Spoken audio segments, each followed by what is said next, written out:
News ప్రేక్షకులకు నమస్కారం. మేడ్చల్ మల్కాజ్గిరి జిల్లాలోని షామీర్పేట పిఎస్ పోలీస్ స్టేషన్లో ఉన్నాం. ఇప్పుడు మన దగ్గర సిఐ గారు ఉన్నారు. దీనిలో ఇప్పుడు ప్రస్తుతం కురుస్తున్నటువంటి వర్షాలపైన ఎలాంటి జాగ్రత్తలు తీసుకోవాలి అనేది సార్ని అడిగి తెలుసుకుందాం. ఇప్పుడు ఈ వర్షాలు అధికంగా కురుస్తున్నాయి. ఈ ఒక 4-5 రోజుల వరకు వర్షాలు ఉంటాయని చెప్పి వాతావరణ శాఖ మరియు ప్రభుత్వం వారు హెచ్చరిస్తున్న నేపథ్యంలో మా తరపు నుంచి, షామీర్పేట పోలీస్ తరపు నుంచి ప్రజలందరికీ కూడా విజ్ఞప్తి ఏంటంటే, ఈ వర్షాలు పడుతున్న నేపథ్యంలో వాహనదారులు ఎవరైతే రోడ్ల మీద తిరుగుతుంటారో వాళ్ళు కొద్దిగా నెమ్మదిగా వెళ్ళాలి.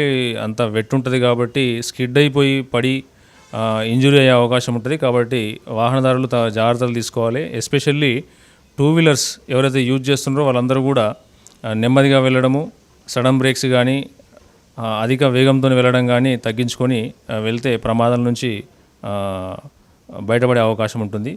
అదేవిధంగా ఎవరైతే ఈ వర్షాలలో పనిచేసే వాళ్ళు, తర్వాత బయటకు వెళ్ళే వాళ్ళు ఈ ఎలక్ట్రిక్ పోల్స్కు దూరంగా ఉండడము, తర్వాత ఎలక్ట్రిసిటీ ఈ వర్షం కారణంగా కొద్దిగా ఎక్కువగా పోల్స్ కానీ తర్వాత ఇళ్లలో మనకు వచ్చే అవకాశం ఉంటుంది. కాబట్టి వాళ్ళు ఈ ఎలక్ట్రిక్యూషన్ బారిన పడకుండా కొద్దిగా జాగ్రత్తలు తీసుకోవాలి. విద్యుత్ స్తంభాలు కానీ తర్వాత ట్రాన్స్ఫార్మర్లు కానీ వీటికి దూరంగా ఉండి పనులు చేసుకోవాలని చెప్పి కోరుతున్నాము.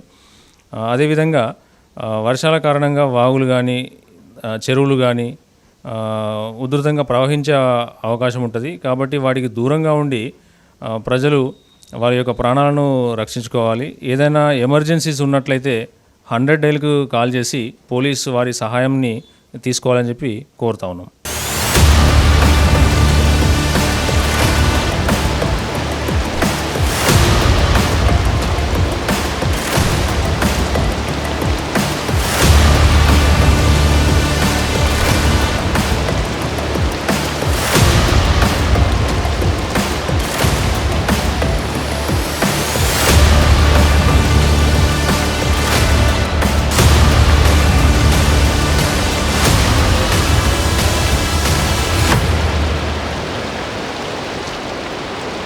Please subscribe to the channel and download the Politicos app from the links in the description.